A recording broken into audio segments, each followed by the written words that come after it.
Evidentemente, entonces, cuando hablamos de cambio climático, hablamos de modificaciones en este ambiente físico y biológico que se suman a la variabilidad climática y que producen efectos negativos en los ecosistemas, en la sociedad. Como bien decía Jorge, el cambio climático no es una novedad, la novedad somos nosotros, y somos esta comprobación. Seguí cliqueando porque aparecen ahí unos iconitos. La novedad somos nosotros que estamos colaborando en acelerar un proceso de aumento de temperatura. Bueno, ¿cómo lo vemos? ¿Cómo se manifiestan? Bueno, estas amenazas, ¿no? Estamos viendo los cambios en los océanos, los cambios en la precipitación global, los cambios en la distribución de la precipitación global, los cambios en los promedios de temperaturas superficiales globales, el derretimiento de los glaciares, los eventos extremos, como dijo Jorge recién, que se repiten, que son mucho más fuertes y que se repiten o que se han trasladado a zonas donde no existían. Y la otra característica es que estas manifestaciones también tienen un carácter regional. Él mostraba la Argentina y mostraba cómo en algún lugar hay inundaciones, como en otro lugar hay sequía, digamos, hay como una variabilidad regional que, que tiene una diferencia o que manifiesta diferencias en relación a la caracterización climática de esa región. Poné la otra, por favor.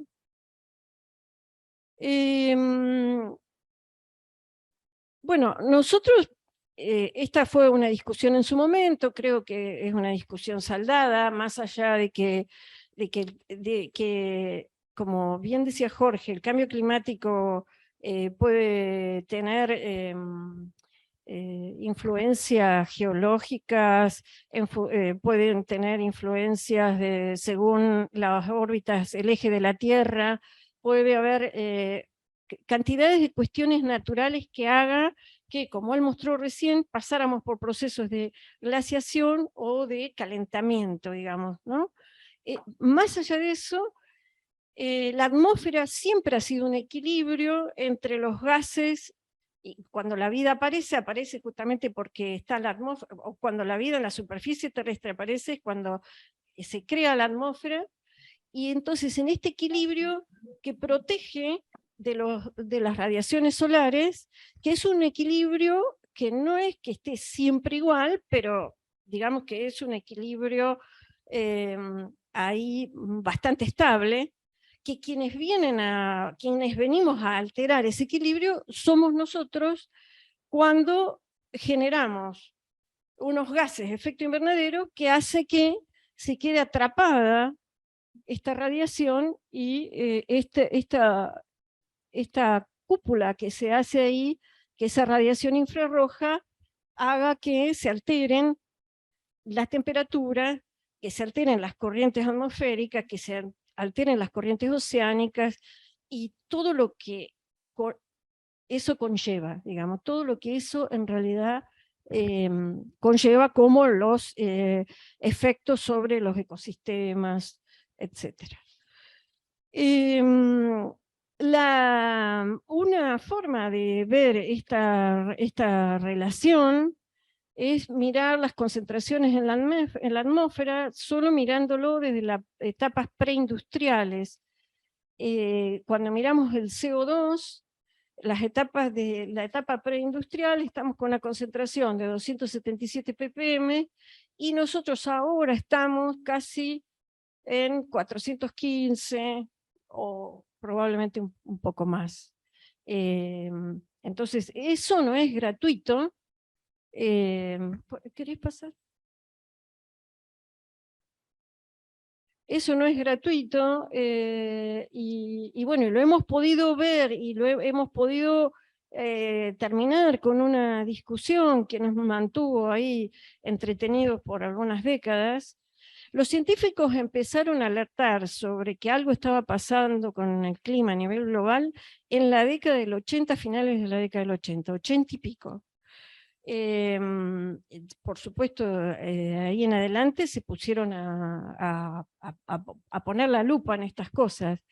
Entonces, la verdad que para poder haberlo interpretado, hubo que ver para atrás y hubo que usar modelos que se fueron ajustando, ¿no? Y que permiten mirar para adelante y pronosticar escenarios futuros de qué nos va a pasar. Si pones acá, por favor, cliqueame. Entonces tenemos dos cosas, tenemos las amenazas climáticas, apretá y aparece. Las amenazas, capaz, las amenazas climáticas y los riesgos, y riesgos e impactos. Y estamos ahí, en el medio de esa cuestión, de amenazas climáticas que se hacen cada vez más graves, que son nuevas en lugares donde no estaban, y consecuencias de esas amenazas climáticas, de esos cambios. Como dijo Jorge, no siempre esos cambios son tipo una catástrofe porque vino un tornado y arrasó, vino un maremoto. Digo, muchas veces, o la mayoría de ellas, son graduales y no son tan fáciles de percibir.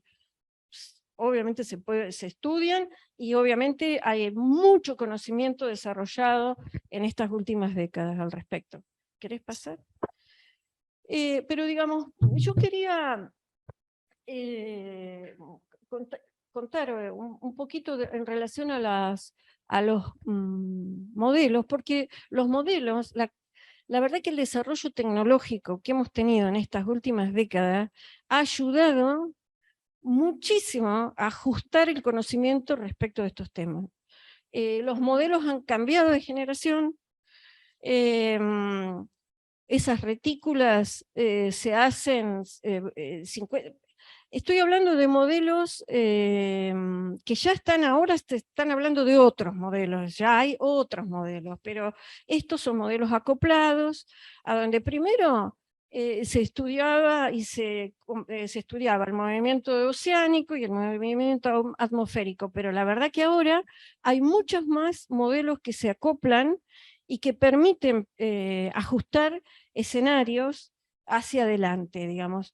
La capacidad tecnológica ha aumentado muchísimo, la capacidad de sensores, bueno, hay un sistema mundial de observación mundial climática, con cientos de estaciones meteorológicas montadas en satélites, en barcos, en aviones terrestres y no terrestres, que permiten, ¿querés pasar a la otra?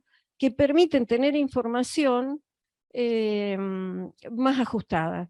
Además de eso, hay una enorme capacidad de procesamiento de datos, que esto no lo teníamos hace 20 años atrás, porque bueno, no solo tenemos la capacidad de tener más sensores conectados, sino, bueno, eso implica generación de datos, pero esos datos hay que procesarlos, y bueno, aparecen estos enormes centros de procesamiento con otras unidades que son inimaginables, que se miden en petaflops y que procesan cientos de miles de billones, de miles de billones de operaciones por segundo.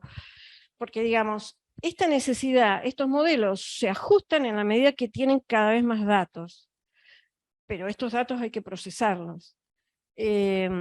Acá esta imagen, que es de Gabriela Müller.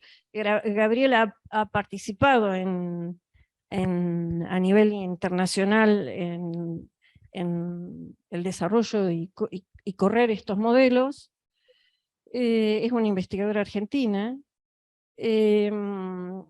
Fíjense cómo han ido evolucionando, y este no es el último, porque el último es esto, son modelos acoplados, intercomparables. Esta es la última generación de modelos, el IPCC está recién ahora publicando resultados. Por supuesto no es un modelo, son cantidades de modelos que se corren y se comparan, y se ve cómo se ajustan las previsiones, digamos, ¿no? Acá no es un iluminado o un centro solo, son cientos de científicos que están trabajando con modelos que van incorporando cada vez más capas, ¿no? No solo entonces la atmósfera, la criósfera, la vegetación, sino ahora los últimos modelos incorporan lo social, lo económico y la gobernanza. ¿Para qué? Para poder prever más ciertamente, más ajustadamente los escenarios para adelante. ¿Querés poner los otros? Bueno, respecto de los escenarios, acá tenemos los modelos, justamente este es el modelo anterior, esto es lo que el IPCC está publicando, digamos, del 2015 en adelante, y estos son los nuevos modelos.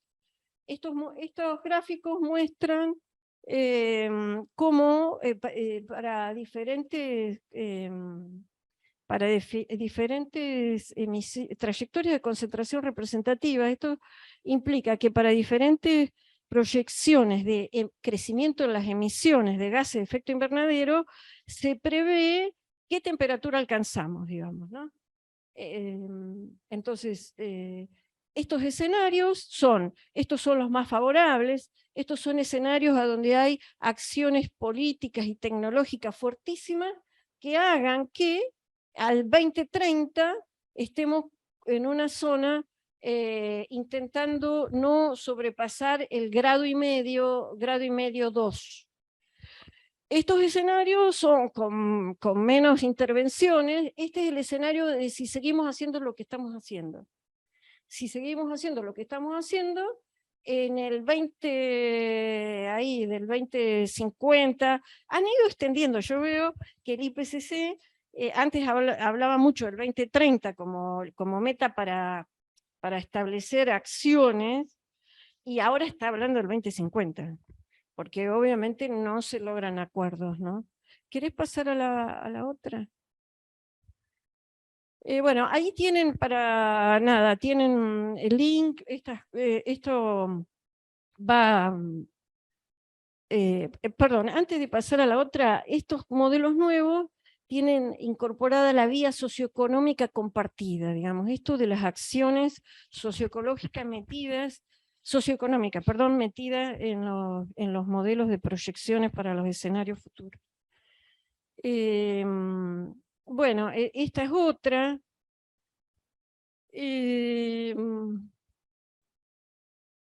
Acá hay un concepto que quiero contarles que es como una forma de decir, bueno, a ver, para llegar a que en esa proyección de tiempo no superemos 2 grados, o un grado y medio, 2, en relación a las temperaturas preindustriales, ¿no?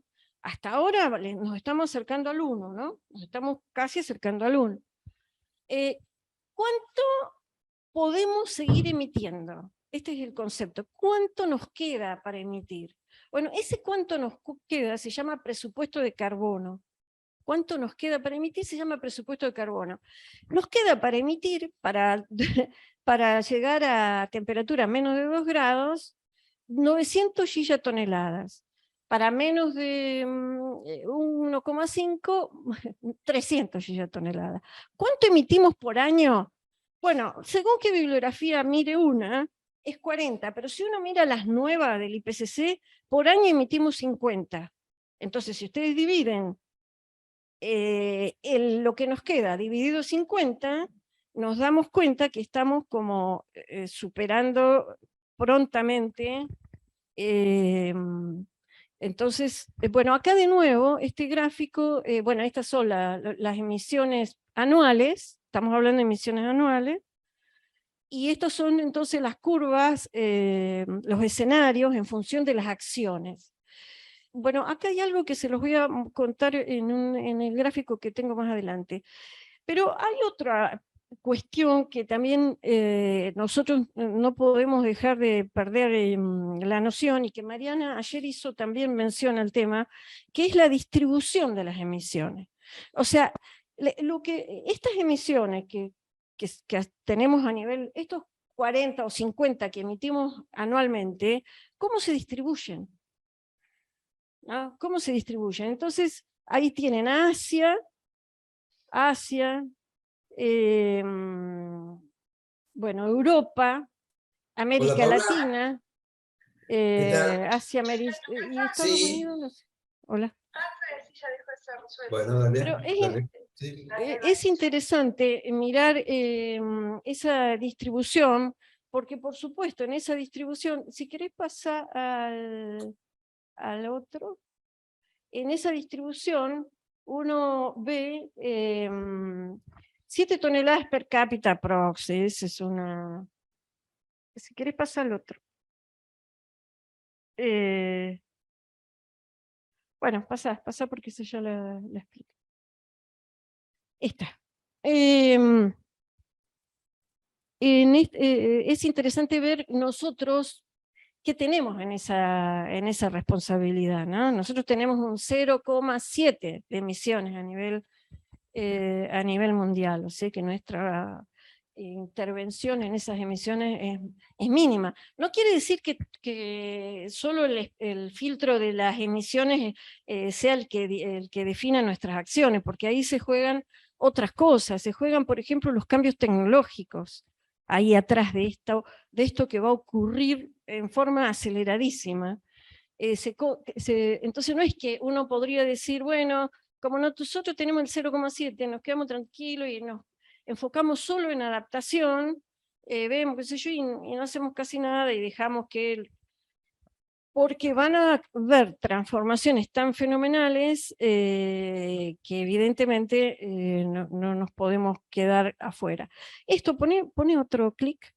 Esto que se ve, no sé, acá se ve feo, supongo que en la computadora se ve mejor. Los países con el protocolo con el cambio, con el Acuerdo de París en el 2015, los países que ratificaron el Acuerdo de París, lo que hicieron fue comprometerse a, digamos, a hacer acciones para tratar de no superar el 1,5 grados ese tendiendo al 2. Bueno, ahí están discutiendo desde el 2015 hasta ahora. ¿Qué tienen que hacer? Tienen que decir cómo lo van a hacer. O sea, tienen que presentar sus planes. Y esos planes, ahí están los compromisos nacionales determinados, así se llaman, NDC, eh, eh, eh, en forma particular de cada país, y los que están condicionados a recibir dinero. ¿Sí? Entonces, cuando se suman todos los compromisos presentados por los países para de aquí al 2030, lo que se ve es que acá tenemos como unas diferencias. Depende a qué si queremos ir acá abajo, tenemos unos gaps que tienen que ver con los saltos de lo que falta para poder cumplir eso, entre lo que presentaron los países como compromiso nacionalmente determinado con si van a tener financiamiento. Si van a tener financiamiento es un poco menos. Estas barritas más chiquitas muestran que si tienen financiamiento, bueno, el salto que falta es un poco menos. Pero la verdad es que aunque sumemos todos los compromisos que hasta ahora el IPCC ha logrado, estamos todavía lejos de poder acercarnos a lograr el 1,5 grados o 2 grados, digamos. Estamos realmente lejos. ¿Querés pasar? Bueno, nosotros en la Argentina no tenemos, en otros países probablemente esté más instalado el tema del cambio climático. Nosotros no lo tenemos instalado, estamos como lejos, ¿no? Estamos lejos. Recién, no hace tanto tiempo, el cambio aparece algo. Pero no es que el país no está haciendo nada de esto formal, de esta arquitectura de compromisos internacionales. Esta arquitectura de compromisos internacionales, la Argentina, desde la primera contribución nacional, acá en 1997 ya la Argentina ratificó y empezó a trabajar.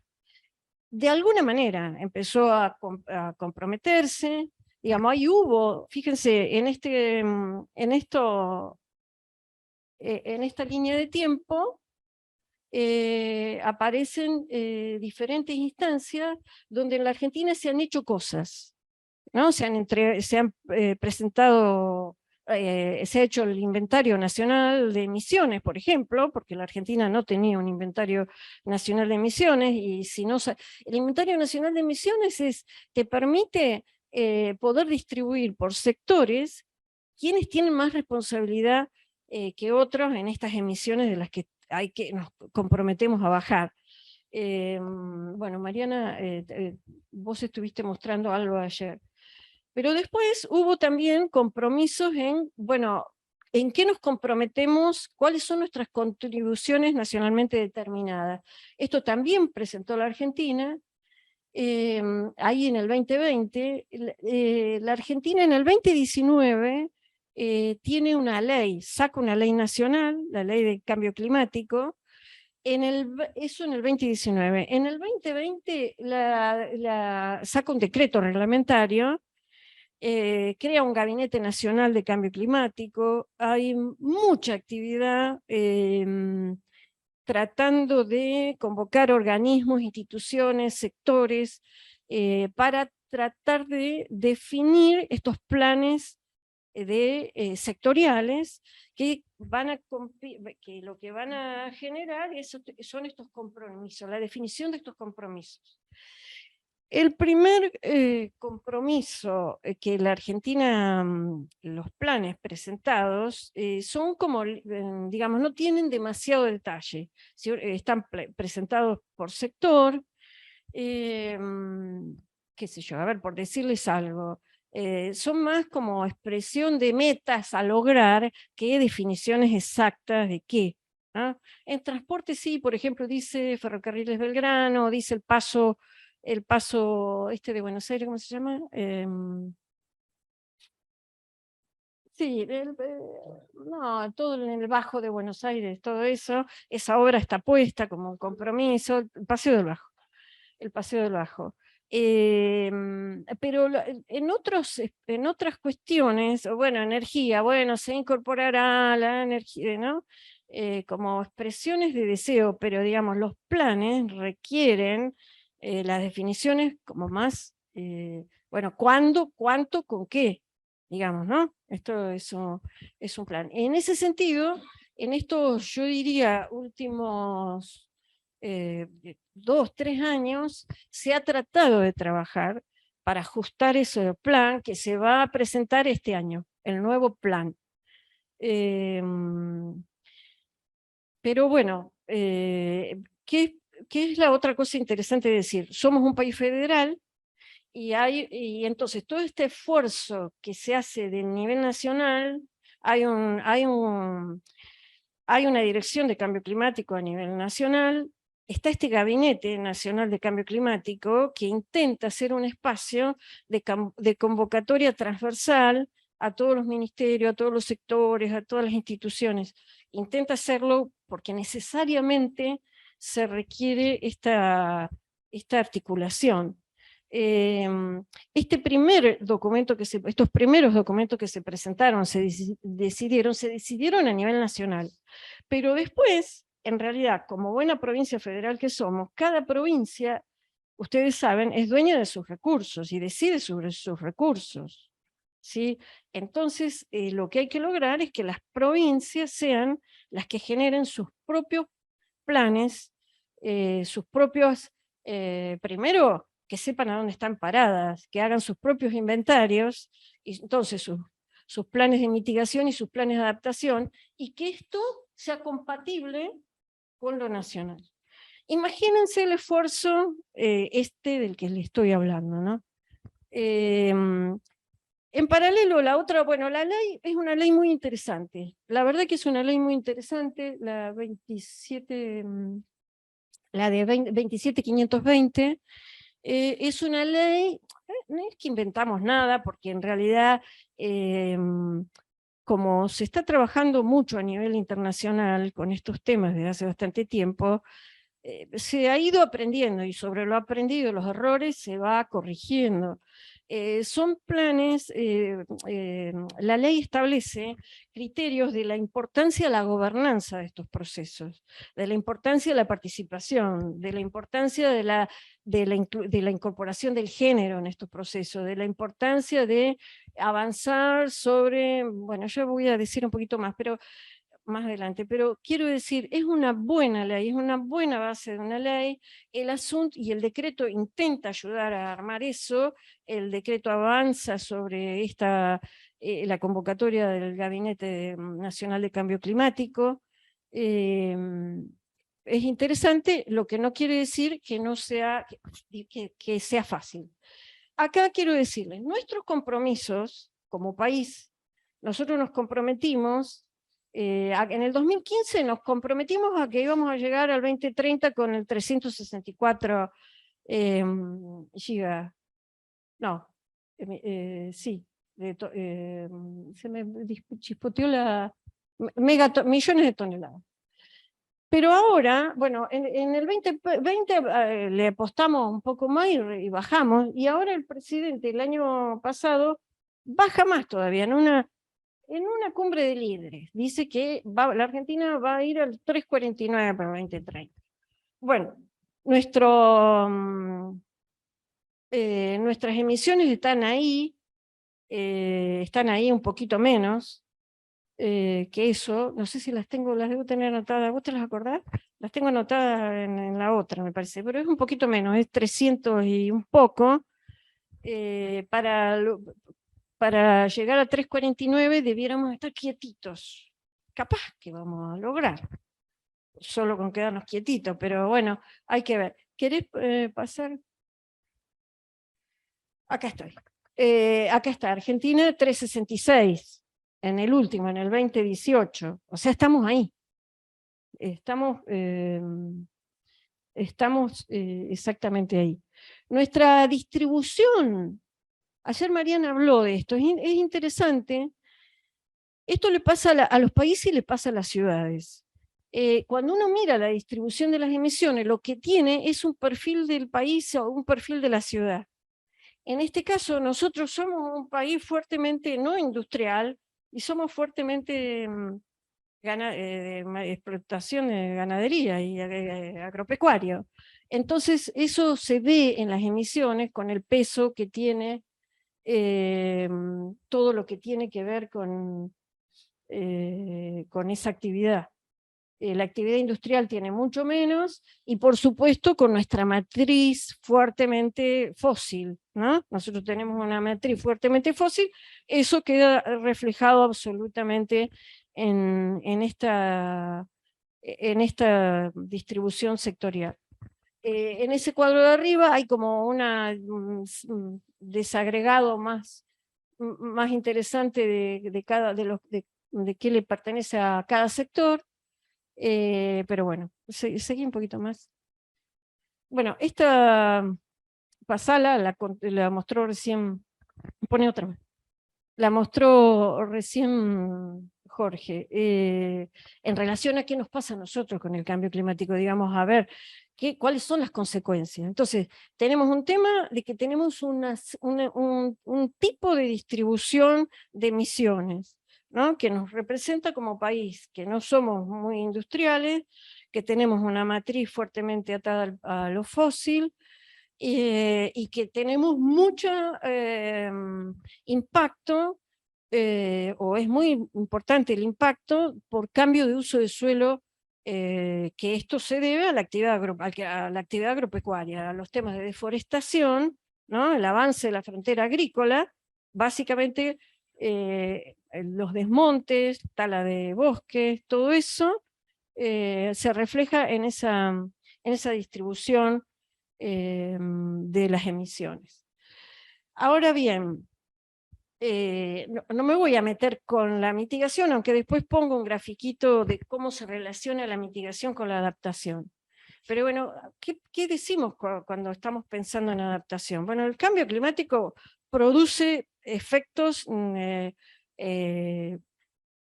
que algunos podrían ser positivos, pero en alguna cosa a alguien por ahí le va bien con alguna cuestión que le está pasando, pero es bien puntual. Pero digamos, hay alteraciones en los sistemas y la adaptación es, bueno, ¿cómo hacemos para tener una mejor respuesta a estas alteraciones? Digamos, ¿cómo nos fortalecemos en esta resiliencia frente al cambio, ¿no? Básicamente eso es,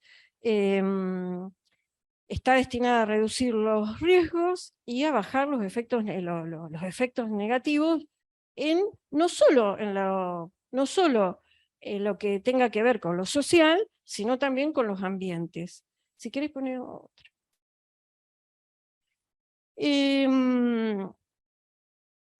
Para adaptación, bueno, este grafiquito está generado en un material de la agencia alemana del 2017. Ellos fueron reformando la metodología y han incorporado, digamos, han salido, nosotros en ingeniería el riesgo es peligro, digamos, tenemos un peligro, tenemos una exposición, y bueno, ahí tenemos el riesgo, digamos, tenemos como una mirada más simple para calcular los riesgos.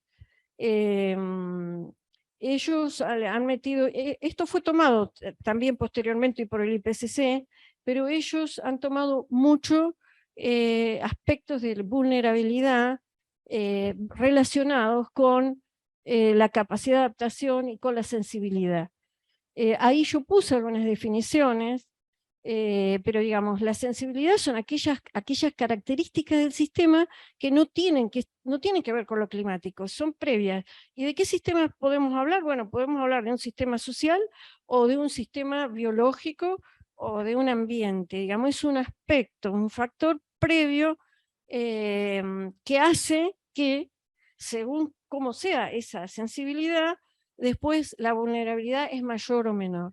La capacidad adaptativa está vinculada a esto, ¿no? Es bueno, a ver, ¿cuán preparado estoy para poder enfrentar o superar este efecto negativo?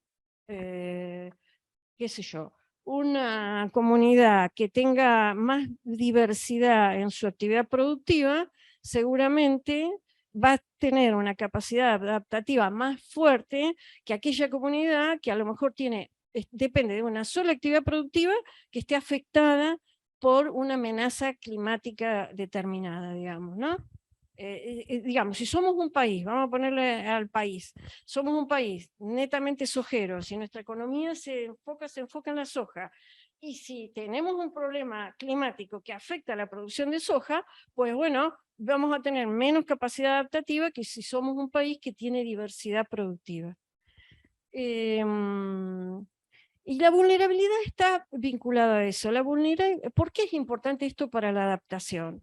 Porque la adaptación es, bueno, nosotros con la amenaza climática, esa no la podemos cambiar, esa la tenemos, ¿no? Es bueno conocerla, pero a esa la tenemos. Estamos en una región que a lo mejor ya tiene tendencias a estos escenarios de sequía, por ejemplo, ¿no? O estamos en una región que tenemos riesgo de inundación, o estamos en una región donde el sector costero es vulnerable a marejadas o al aumento del nivel del mar. Bueno, esas son condiciones que tenemos ahí. Pero bueno, tendremos más o menos vulnerabilidad según cómo esté nuestro sistema social, sea más sensible o menos sensible, qué capacidad adaptativa tenga o no tenga respecto a eso. Por eso son conceptos interesantes para tener en cuenta, para pensar entonces caminos de adaptación. Si quieres, poneme otro. Bueno, Jorge, estas son fotos de Argentina en distintas situaciones. Jorge recién mostró otras también interesantes, así que no. Y esto también él habló, pero lo que este grafiquito muestra es cómo a medida que la temperatura aumenta el riesgo a tener efectos muy, muy negativos sobre distintas cosas, ¿no? Sobre ecosistemas, sobre bosques, sobre lo que sea, ¿no? Van a ver, fíjense que arriba de 2 grados, fíjense el riesgo el IPCC ha desarrollado unas proyecciones, están publicadas, que muestran la diferencia del riesgo entre 1,5 grados y 2 grados. Y la estima numéricamente, cuantitativamente, si bueno, qué sé yo, 2 grados va a duplicar o va a tener un efecto 50% más negativo, va a afectar al doble de población que 1,5 grados. O sea, es muy interesante estas proyecciones, porque por supuesto lo que se está pensando es qué se va a hacer con esto que va a ocurrir, y que no va a ocurrir lejísimo, que ya está ocurriendo. Por ejemplo, los migrantes del cambio climático, digamos, a ver a dónde los vamos a poner, y quién va a pagar por ello, que es la discusión que tienen, ¿no? ¿Quién va a poner, cómo va a ser? Por supuesto, los más defensores de avanzar en estas políticas son los países insulares, obviamente, ¿no? Los países insulares, que son los que tienen el riesgo más cercano, digamos, ¿no? ¿Quieres ponerle otro?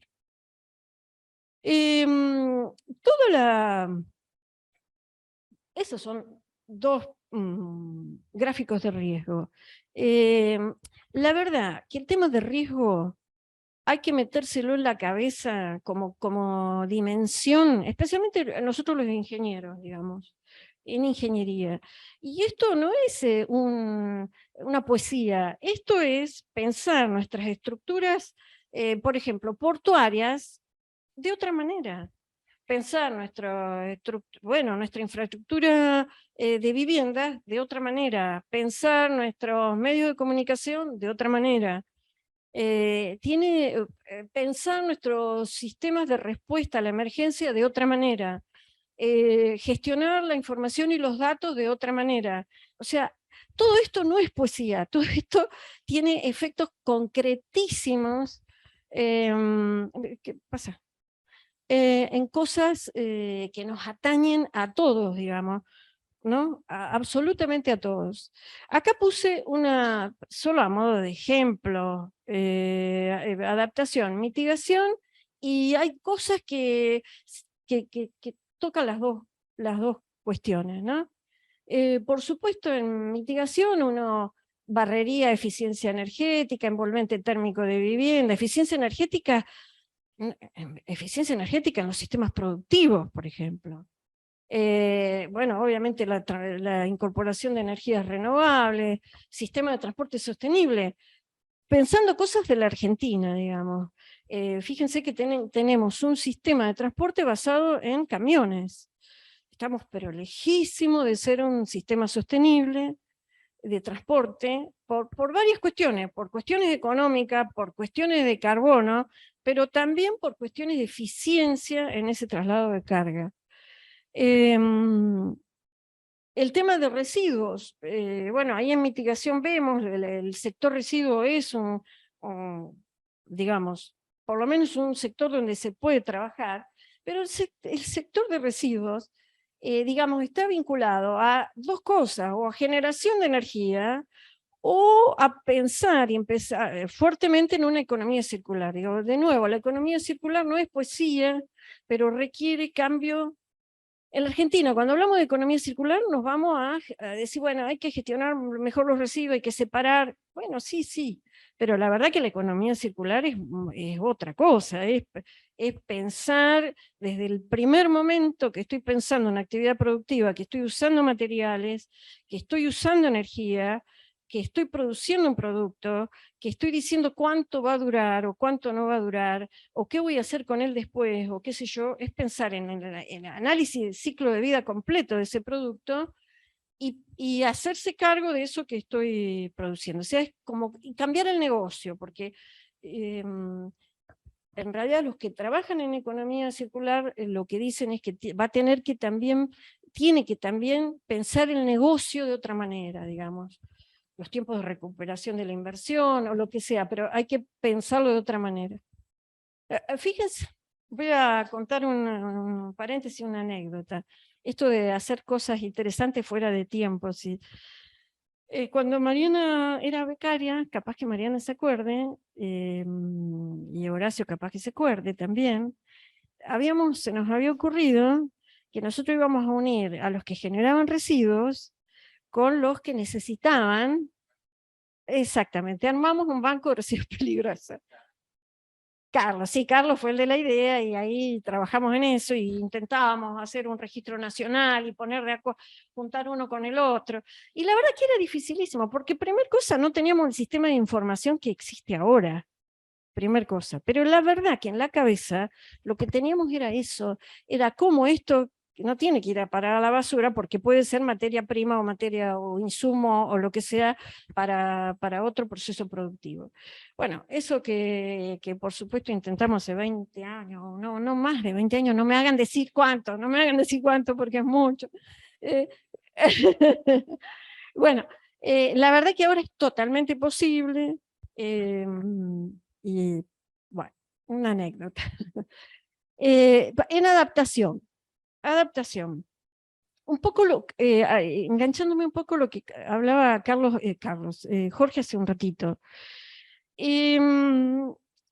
Adaptación, por ejemplo, los mendocinos están trabajando con sus viñas y mirando, desde hace muchos años, por lo menos 15, están experimentando cómo van cambiando de altitud las distintas cepas para previendo este cambio en las lluvias, en el ciclo, en la humedad que hay según la altitud.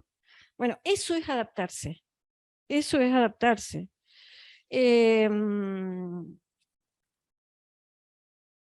Pero digamos, acá quiero detenerme en esto, preservación de ecosistemas. Él recién hablaba de qué pasa. El problema que nosotros, digamos, acá hay como un tema indirecto.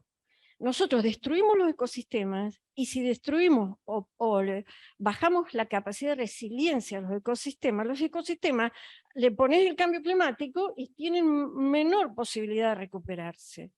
Entonces, en adaptación entran cuestiones de contaminación, que vos decís, bueno, pero la contaminación no tiene que ver con el cambio climático, porque la verdad es que cuando uno empieza a pensar en adaptación, lo primero que tiene que pensar son en las amenazas climáticas, porque si no es como que te entra todo, ¿no? Es decir, bueno, no me tiene que entrar todo. Bueno, pienso en las amenazas climáticas y entonces ahí pienso, bueno, voy a tener menos lluvia, voy a tener posibilidades de huracanes, o estoy en una zona costera muy expuesta, bueno, y a partir de ahí empezás a pensar qué medidas, cuáles, cómo, ¿no? Cuáles son las más importantes, ahí aparece el riesgo, ¿no?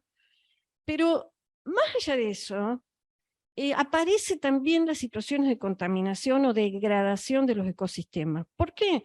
Por esto mismo, porque si tenemos por acción nuestra, ya no de las amenazas climáticas, sino de nuestras propias actividades, nosotros deterioramos los ambientes, bueno, pues esos ambientes están más vulnerables ante los cambios propios de las amenazas climáticas, ¿no? Esto lo vemos, qué sé yo, entonces se ve, bueno, a ver, por ejemplo, en la Patagonia, hablo de mi región, si nosotros ya veníamos con un proceso de acelerada desertización, proceso de región árida, pero si le ponemos las ovejas con una carga y un modo de práctica que no es sustentable, y a eso le sumás cada vez más expuesta a un régimen hídrico diferente, bueno, pues los efectos son un combo que ahí se imbrinca, una cosa con la otra cosa, ¿no? Entonces, por eso aparece acá preservación de ecosistemas, cuando en realidad no es directo, es como indirecto. Bueno, adaptación de sistemas productivos, esto que les decía de Mendoza, pero sistemas de información. Bueno, la adaptación necesita tener datos, como todo.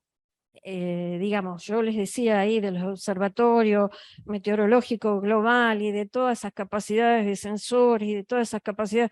Bueno, bien, bajado a la Argentina, nosotros la verdad que tenemos bastantes limitaciones en cuanto a los datos.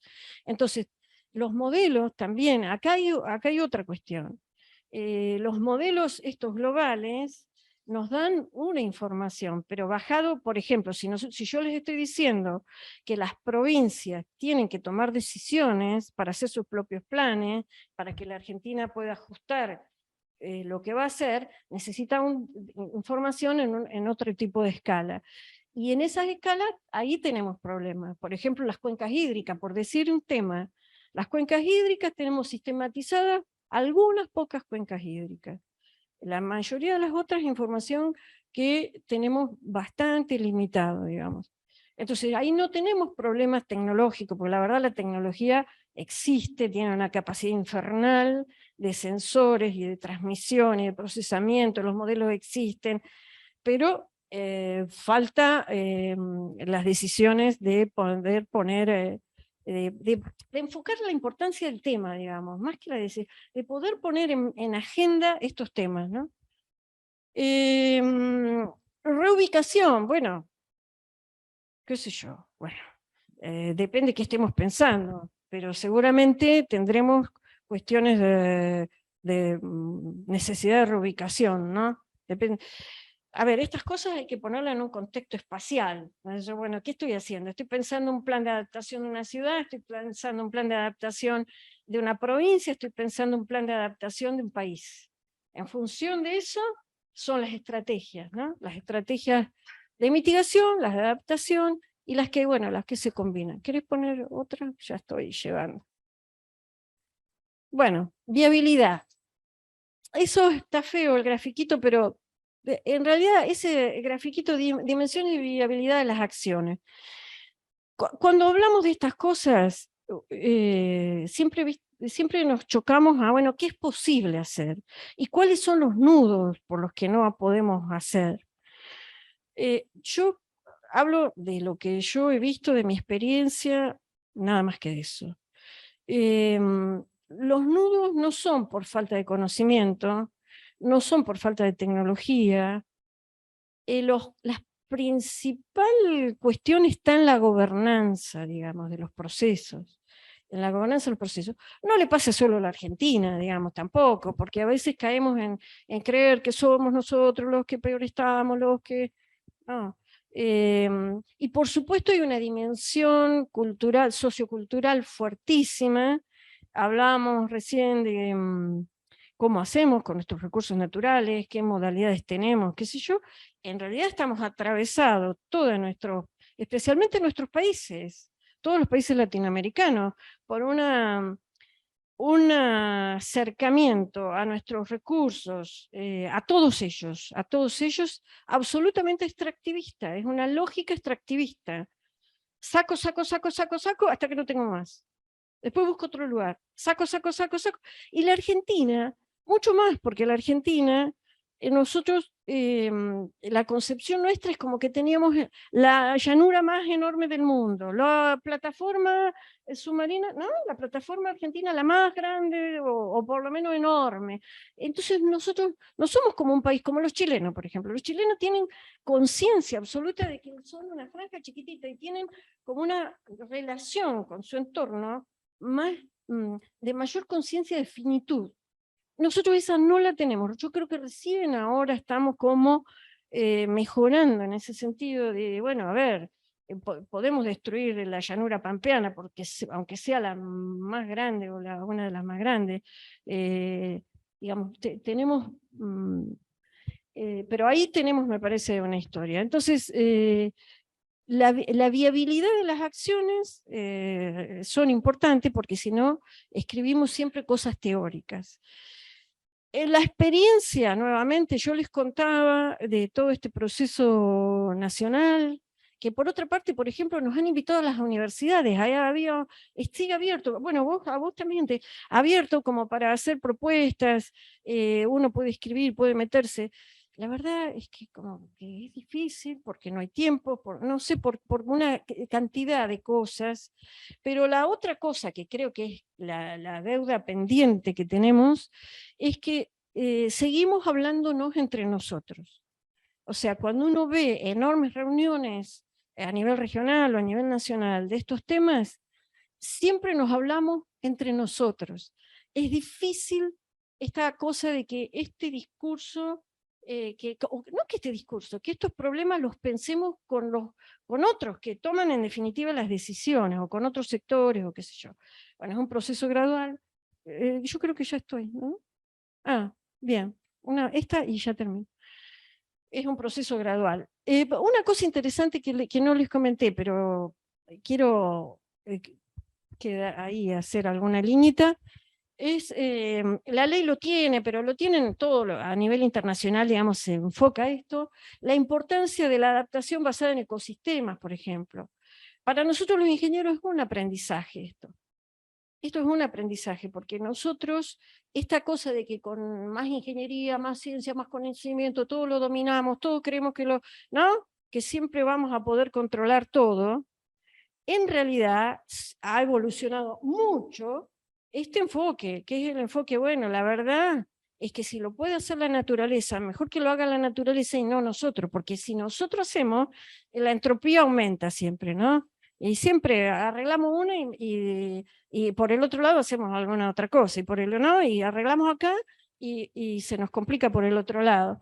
Entonces, esta es como un enfoque interesante, que bueno, hay mucho por trabajar y mucho por meter también en todas las carreras, no solo en ingeniería. Digo ingeniería porque, bueno, porque estamos acá en ingeniería, pero esta otra también, adaptación basada en comunidades, con perspectiva de género. De nuevo, acá, digamos, a ver, si ustedes se imaginan lo que se va a transformar o las cosas que van a ocurrir, van a haber ganadores y perdedores. Van a haber ganadores y perdedores. Bueno, ahí hay un rol del Estado en el medio de esa decisión, ¿no? Qué sé yo, por ejemplo, ayer fue, o antes de ayer, que dio Carlos Pistonessi, ayer, Carlos, dio sobre eficiencia energética, espectacular su charla, la verdad, bárbara en viviendas, antes de ayer. Él hablaba de todas las tecnologías posibles para lograr que en una vivienda se reduzca el consumo de energía. Todo es posible, absolutamente posible. Ahora bien, ¿quiénes acceden?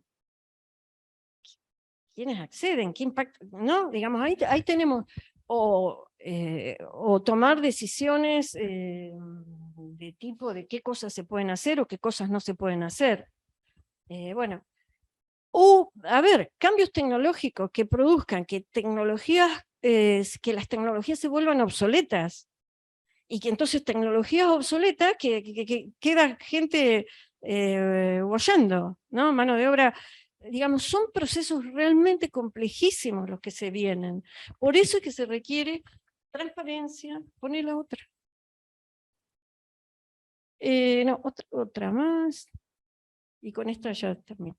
Digamos, van a ser de tal tensión. Si lo ambiental, todo el tiempo es de tensión de intereses, imagínense los intereses que se vienen cuando además este cambio tecnológico está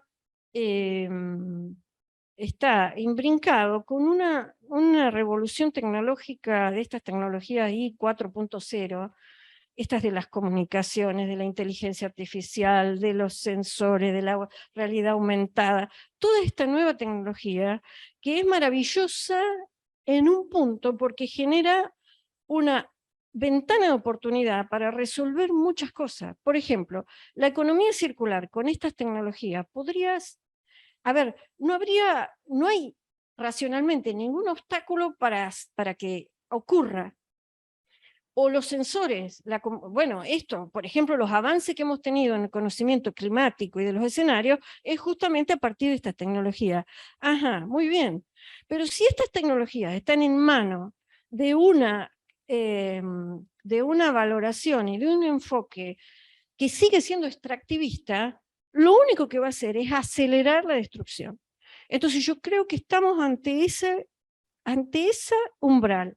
Es un umbral a donde o se va a acelerar la destrucción o vamos a ser capaces de traer estas tecnologías para resolver algunos problemas y ser respetuosos, pero digamos, ser respetuosos que con la tecnología sola no resolvemos todo, digamos. Y que hay cosas fuertes, digamos, a ver, no resolvemos todo, digo esto y no digo más nada, no resolvemos todo cambiando de autitos, de autitos a gasoil o de nafta a eléctrico. Y seguimos con la misma lógica de transporte. Es un chiste eso, es un chiste para las empresas, eso es un me pinto de verde para las empresas que venden autos. Entonces, realmente hay que pensar mucho el tema de las tecnologías, porque por ahí terminamos subiéndonos al carro de un nuevo mercado, que por supuesto todas estas tecnologías obviamente están en manos en bastante pocas manos, digamos, ¿no? Bastante concentradas. Así que para cerrar, yo creo que esos son como algunos de los desafíos. El riesgo, creo que no hay que perderlo de vista, el tema del riesgo para la gestión de la ciudad, para la gestión de las obras, para la gestión de las decisiones, para la gestión de los proyectos, el riesgo, el tema del riesgo, ¿no? Una de las cuestiones. Bueno, nada más.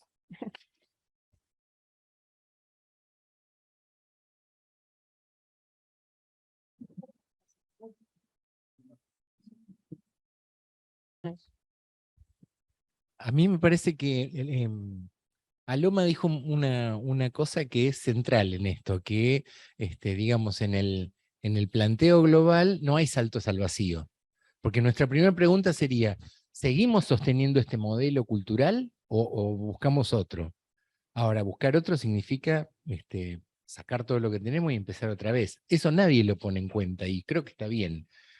Para sostener este modelo, la única herramienta que queda a mano es esta famosa transición energética. Ahora, la transición energética requiere tiempo. Fíjense que Europa, probablemente uno de los bloques más ricos del mundo, plantea su transición energética hasta el 2070. Se está pidiendo 50 años más. Esos 50 años, lo que nos están diciendo es, yo necesito quemar petróleo 50 años más. Me digan lo que me digan. Si eso lo dice Europa, ¿qué nos queda a nosotros? Y ni hablemos, pero simplemente, hasta dejemos la guerra de lado, simplemente en este contexto, digamos, nos podemos preguntar, ¿tenemos derecho a decirle a los países no se desarrollen? Quédense así, porque así no vamos a emitir más carbono. Porque digamos, la realidad es, por ejemplo, Argentina no tiene opciones. No tiene opciones.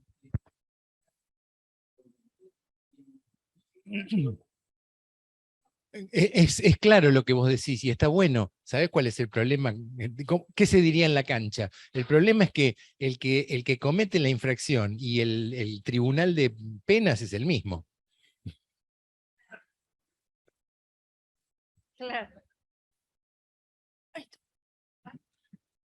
Sí, estoy participando en una capacitación del ITBA que tienen un modelo de simulación, en ROAT se llama, desarrollado por el MIT, con creo que 17.000 variables. Y permiten que uno juegue con esas variables. Ahora, cuando uno juega con esas variables, no encuentra cambios significativos en la temperatura. Entonces, ¿hacia dónde vamos? Hacia la construcción de resiliencia si no sabemos muy bien qué variables modificar. Eso, desde lo físico, hay una inercia, que la inercia térmica no se puede frenar así. Supónganse que hoy consiguiéramos mágicamente frenar la quema de combustibles fósiles en el planeta. No se quema una molécula más. Probablemente lo emitido va a durar 500 años o 600 años. No hay forma de pararlo antes, pero eso es física. No hay manera. Por eso es que yo les decía, no podemos decir que vamos a solucionar el cambio climático. Lo que tenemos que hacer es dejar de acelerarlo, porque eso es lo grave que estamos cometiendo. Sí. Bueno. Sí, una pequeña como observación, porque justo estaba en otra reunión de desarrollo territorial que se está haciendo en México y todos estos temas aparecieron, pero desde otras perspectivas, desde la perspectiva de análisis económico, social, etcétera, casi sin hablar de cambio climático, pero claramente como situación global que nos afectó y que genera como un laboratorio para observar la reacción social, fue la pandemia. Es decir, y entonces uno de los de los puntos fue eso, casi todos los tres conferencias magistrales, digamos, antes que se iniciara el Congreso, se refirieron a la pandemia. No para analizar estrictamente la pandemia, sino para analizar las diferentes condiciones en que se fueron produciendo el juego de los países, los juegos estratégicos, la corrupción, etcétera. Todos esos elementos que se produjeron a nivel global y que vinieron desde las clases altas, de alguna forma, a través de los aviones, lo que sea, y se distribuyeron por el mundo. Pero bueno, el efecto lo tuvieron las otras clases.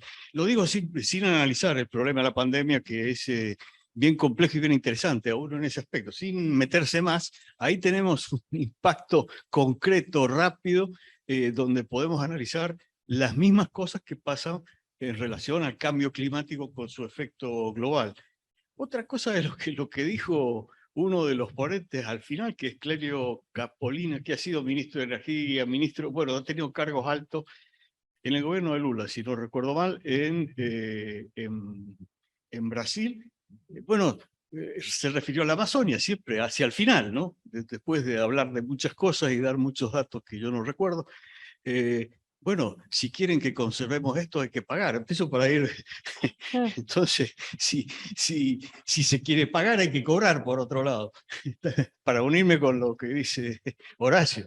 Es decir, bueno, está bien, vamos a conservar eso. Y no solamente esa biodiversidad en Amazonia, sino también del lado africano. Pero bueno, hay que juntar plata para poder mantenerlo inmediatamente. Ese es un argumento bastante viejo, pero me llamó la atención que lo usara una persona que ha tenido incumbencia en la gestión, así, ¿no? Entonces, está ese asunto.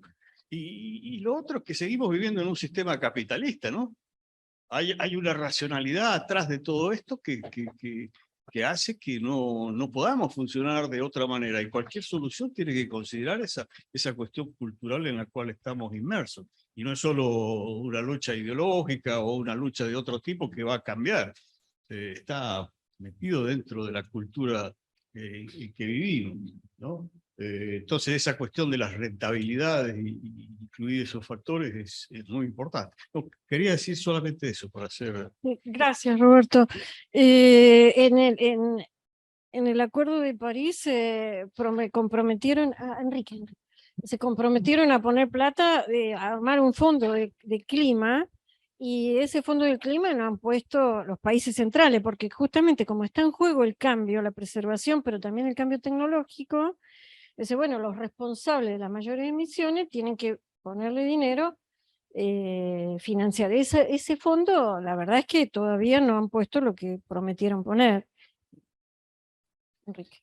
Sí, yo a veces trato de evitar estar queriendo cambiar el universo, porque es tan difícil, y a veces nos asemejamos a los ratones cuando estaban reunidos y quién le ponía el cascabel al gato. Y el gato sabemos dónde está, el capitalismo tiene los gatos, pero no por eso podemos dejar de hacer cosas. Y cosas que hacen que a veces los gatos también tienen que no solamente reproducirse, que es lo que no hacen, sino que se concentran, sino de alguna manera tener sus limitaciones. Yo soy un enamorado de Costa Rica, que es un país también en Centroamérica, y que vos encontrás que es un país pequeño, tiene miles de dificultades, como puede tener cualquier país latinoamericano. Sin embargo, el concepto medioambiental de ellos es muy alto. La última vez que llegué, la gente hacía cola para tomar una van, para ir al centro, en un poste donde había una van determinada, y el resto de las van no tenían gente. Pensé que era por lo económico, no, porque esa van estaba en el programa Carbono Cero que estaba haciendo el gobierno, y la gente tiene conciencia, no solamente cuando te saludan con el pura vida, sino tienen conciencia de medioambiental muy alta, porque el gobierno también va a jalear. O sea, es un trabajo en conjunto. Yo creo que eso nos podemos tratar de lograrlo. No es tan difícil. Ahora sí. Si los ministros son políticos y no es gente que tenga una conciencia medioambiental, vamos a tener dificultades, como las tenemos. Pero sería importante de tomar, y para bajar en la toma de conciencia, yo como comentábamos en el café, que estábamos tomando allí, es el tema de la huella de carbono. La huella de carbono ordena las prioridades bajo un concepto científico. Hoy tenemos gente preparada para poder hacerlo y que las comunidades se den cuenta de qué huella están dejando para poder, cómo podemos mitigarla. Y esa tarea está por hacer. Y no es tan difícil de hacer. Es nada más que tomar una conciencia. Tanto es tan difícil de hacer que no sé cuál es la huella de carbono de Bahía Blanca, que la única que yo conozco es un trabajo que hicieron en la Universidad de La Plata una vez, que a veces he discutido de su, no sé si está la huella, porque ahí aparece, fíjense, con el desarrollo que tenemos, no es necesario ser experto, cosa que yo no soy, sino ver semejante desarrollo que tenemos petroquímico y dónde está la mitigación forestal, dónde está lo que podemos hacer desde aquí nomás. Entonces hay tantas cosas que uno puede trabajar sin necesidad de que desgastemos energía queriéndole cobrar a los grandes grupos económicos. Ya lo vemos lo que está pasando en Brasil. Esas son realidades. La nuestra, ¿cómo la modificamos? Esa es un poco, creo que la tarea a realizar. Gracias, Enrique. Bahía Blanca tiene una huella de carbono junto con Coronel Rosales, calculada por una consultora española en el, qué sé yo, 2018, 2017. 16. Tenemos una huella de carbono altísima que supera la media global como ciudad por habitante, ¿eh? Sí, sí. Que es lógico por el tipo de industria que tenemos. Energía. Es absolutamente lógico lo que tenemos, pero bueno. Tengo entendido que es la más grande del país. Déjenme, alguien de los que están conectados están escuchando, quieren que habilitan el micrófono, quieren decir algo, preguntar algo. Se escucha bien ahora, Loma. ¿No? Bueno, parece que no. Sí, Marcelo. Muy interesante, Aloma.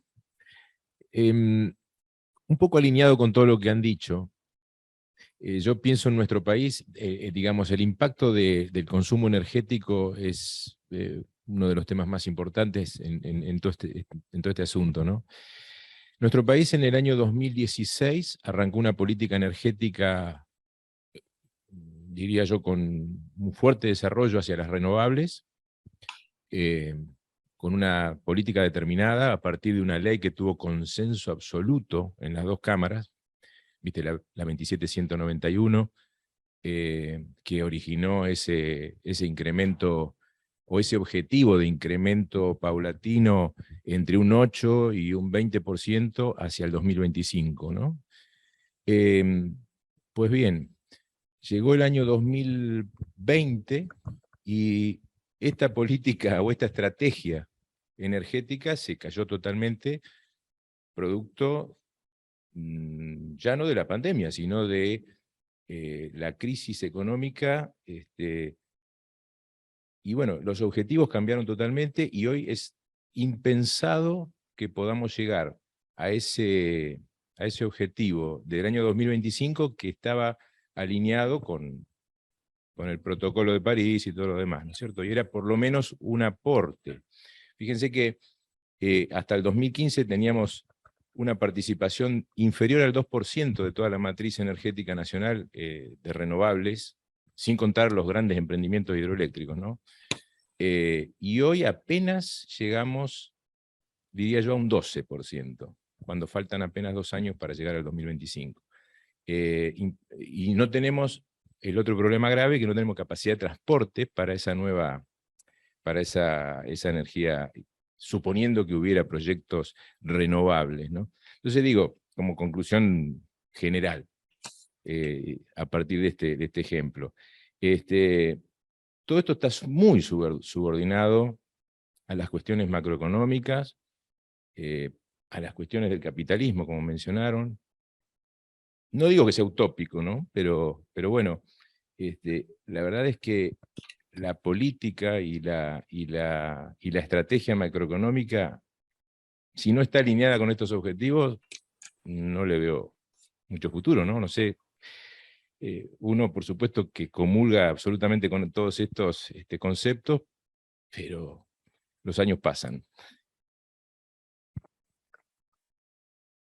Marcelo, bueno, vos dijiste, si no le reclamamos, vos dijiste recién, ¿no? Que digamos que a partir de lo que está diciendo, ¿no? Que si nosotros como sociedad, acá o en cualquier lugar, en la China, digamos, si el tema no es un tema que nos importe y que valoremos, pues los sistemas políticos, los partidos políticos, la gestión política tampoco va. Me parece que hay un camino, que si a lo mejor este camino corto, este camino cercano, o este camino que nosotros mismos dentro de las universidades, digo, una de las cuestiones que hacemos nosotros acá en la universidad con estos temas, hasta cómo formamos. Mañana vamos a trabajar en eso, pero digamos, me parece que justamente el momento donde estamos, por lo menos nosotros no podemos mirar para el costado, no podremos hacer, por lo menos tenemos que decirle a los chicos, bueno, a ver, esto es así, así, esto se viene así, la cabeza hay que ponerla acá, después veremos, pero tampoco se puede controlar todo. Pero no, me parece que no hay que bajar los brazos. Yo sé que vos, ¿quién vos? Vos, claro, em, todo lo que has hecho, pero bueno, hay que seguir adelante. Me parece que yo por lo menos veo que estamos lejos, lejísimos, y tendremos algún grado de responsabilidad, de que podamos dialogar con gente que no tiene este tema en la cabeza. Y si vos querés en un ámbito chico, como puede ser un partido político, dentro de una universidad, en una empresa, a donde el que se ocupa del medio ambiente es uno que está ahí, qué sé yo, en un municipio. Vos mirá, en una provincia, en un país, vos mirá el presupuesto. Yo siempre decía, miremos el presupuesto y vas a ver qué importancia tiene, ¿no? Entonces estamos lejos, pero yo creo que también nosotros tenemos que pensar cómo no nos desenganchamos de lo social, lo político y lo económico. Porque si nosotros en la mirada de lo ambiental vemos lo ambiental nada más y nos desenganchamos de lo social, político y económico, nos quedamos aislados. Y esto es un ejercicio que tenemos que hacer todo, que no lo sabemos hacer, pero que lo tendremos que pero yo desde mi humilde aporte, yo lamento no haber podido asistir a los 2 encuentros anteriores, pero a mí se me mezcla mucho todo lo ambiental porque no tengo mucha información del cambio climático, pero sí del ambiente. Y todo esto de que vos decías, la viabilidad de las acciones, es complejo porque si cambiamos el sistema energético, vamos a tener problemas con la producción de litio, con donde desechamos las baterías, que es todo un círculo que también no hace bien al ambiente. Desde cada lugar, yo he ido al municipio fuera de horario, me han dicho, no, venite a tal oficina porque estoy haciendo horas extras. Están las ventanas abiertas, los calefactores al mango, las luces prendidas, fuera del horario de trabajo. Entonces, ¿qué estamos hablando de huella de carbono si desde los entes más importantes, de ejemplo en la ciudad, no hay conocimiento de lo que se está haciendo? En la universidad tenemos la gestión integral de residuos sólidos urbanos y está funcionando, están haciendo creo que macetas en agronomía con la yerba, pero después el resto no hay, realmente son muchas dependencias, mucho personal hoy día, muchos alumnos, hay 25.000 alumnos, estoy hablando de la Universidad del Sur además de esta. Entonces me parece que por ahí tenemos que tener una mirada ambiental, teniendo el ambiente como con nosotros adentro como corresponde. Y bueno, no sé si tengo ese hilo fino que el desarrollo sea sustentable tampoco es coherente. Si hay desarrollo no hay sustentabilidad. Es muy difícil es lograr otro ese tipo. equilibrio. Son temas muy, muy espinosos. Sí. Así que bueno, Hay que era animarse. mi humilde mirada. Todo el tema. Gracias, gracias. Bueno, Hola, esta es la perdón, última. Preguntamos si hay alguien que quiere hacer pregunta. Aloma, Noelia, ¿cómo estás? Ah, Buenas Noelia, tardes. Noelia. ¿Cómo ¿Cómo estás? estás? Qué Bien. bueno, te animás, Bueno, que estás sí, lejos. sí. Mira, sí, pero estoy acompañando de acá, la verdad que muy interesante, tanto la exposición de Jorge como la tuya. La verdad que para mí es un placer poder escucharlos. Mira, mi pregunta viene con respecto a Loma, vos estuviste exponiendo todo el trabajo que se viene haciendo a nivel nacional, ¿sí? Dentro de este gabinete de cambio climático que se formó recientemente y que sé que estás en conocimiento y en tema. ¿Qué, ¿Qué novedades tenés con respecto a lo que se está haciendo en la provincia de Buenos Aires? Porque si bien, a ver, Argentina es una sola, cada provincia tiene sus particularidades y sus cuestiones relacionadas a esto que vos ponías de la vulnerabilidad, o sea, cada provincia es distinta y tiene problemáticas muy diferentes, ¿sí? Entonces, si tenés alguna novedad en qué se está trabajando, yo entiendo que se estaba delineando un plan, pero bueno, no hay información, por ejemplo, en la página, si uno entra del Ministerio de Ambiente de la provincia, hablan de un programa de mitigación y adaptación al cambio climático, pero no hay mucha más información que esté ahí, digamos, disponible para poder acceder y ver en qué está ese tema. Bueno, Noelia, todas las provincias están trabajando, esto está financiado, hemos recibido dinero, ya hay un programa del BID que ha financiado algunas cosas vinculadas a estos temas, y entonces a partir de ese financiamiento hay financiamiento para que las provincias hagan sus planes. Pero las provincias van más adelantadas o más atrasadas. La verdad que Buenos Aires, yo creo que deben haber empezado recién ahora. Hasta el año pasado no los veía, pero bueno, tampoco tengo, viste, no tengo tanta... Yo solo he participado en la elaboración del plan de adaptación de Tierra del Fuego, y entonces he tenido la oportunidad de encontrarme con gente de otras provincias y qué sé yo, pero no sé exactamente. Creo que Buenos Aires debe estar tratando de elaborar. Sí. Sí, el Ministerio de Ambiente de la provincia de Buenos Aires tiene en este momento dos líneas simultáneas. Una es la apertura a participación de la misma manera que el Ministerio de Ambiente de la Nación para los temas de ambiente, y se convocan mensualmente a cada una de las reuniones que hay. Y la otra, en una cosa parecida a la que comentó Aloma respecto a las provincias, lo que se hizo fue convocar a todos los municipios para que cada municipio tenga un delegado llevando la opinión del municipio para cada uno de los temas. Esos dos están funcionando ya. De hecho, hoy vi un tuit que decía que se habían reunido ayer en Lomas de Zamora todos los representantes de cada uno de los municipios trabajando en este tema. Y más te digo, me hiciste acordar algo. Exactamente, en Bahía Blanca, ahora me relacioné recién ahora, Rosana Epulef está a cargo de llevar adelante la huella de carbono de Bahía. Así que bueno, algo evidentemente se está haciendo. Bueno, gracias, Bien. Noé. Gracias, ¿Alguien Saloma, más? y gracias, Jorge. No, gracias. ¿Y qué? ¿Alguien quiere leerlo? O no sé. Sí. ¿Quieren Dice Guido Bustamante. Ah. Hola, no sé si se me escucha. Dice, tomando lo que plantea Loma y en base a las preguntas, es dable mencionar que en los proyectos de ampliación de manera incipiente se está teniendo en cuenta la variable ambiental y el concepto de eficiencia energética en lo que refiere a financiamiento privado, ya saliendo de la perspectiva de los entes mundiales como el BID y el Banco Mundial. Gracias, Guido, gracias. Sí, las empresas obviamente este tema lo están viendo y están transformándose, obviamente, porque ven eficiencia energética las empresas a nivel mundial. Imagínate en Europa, la bajada que están haciendo para a las empresas les toca también. Así que acá en Argentina pasará lo mismo. Bueno, yo creo, no sé, me parece que ya tenemos que cerrar porque es tardísimo. No por mí, pero bueno, por respeto a todos. Muchas gracias, pero bueno, los invitamos, esto sí, esto continúa. Continúa. ¿Querés contar vos, Horacio? Mañana tenemos foro a las 4 de la tarde. Contá vos.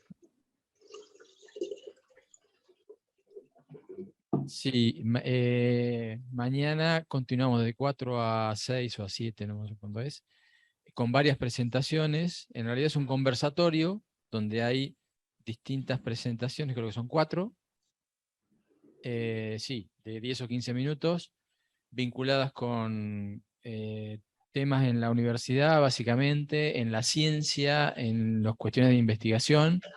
Y después de eso va a haber unos talleres a partir de estas mesas, digamos, de estas presentaciones, y digamos, y algún tipo de debate final con eso. Y eso continúa además el viernes con otro conversatorio en la mañana que tiene que ver más con temas de gobernanza y territorio, ¿sí? Donde ahí va a coordinar Sergio Salva y Roberto. Y Jorge va a ser un panelista, uno de los panelistas. O sea que como ven, nos vamos como... Pero ahí no vamos a pensar la temática ambiental como este de mañana dentro de la universidad, sino vamos a pensar qué pasa afuera, digamos, con estos temas, ¿no? Así que bueno, vamos a ver a dónde vamos, a dónde llegamos. Bueno, muchas gracias.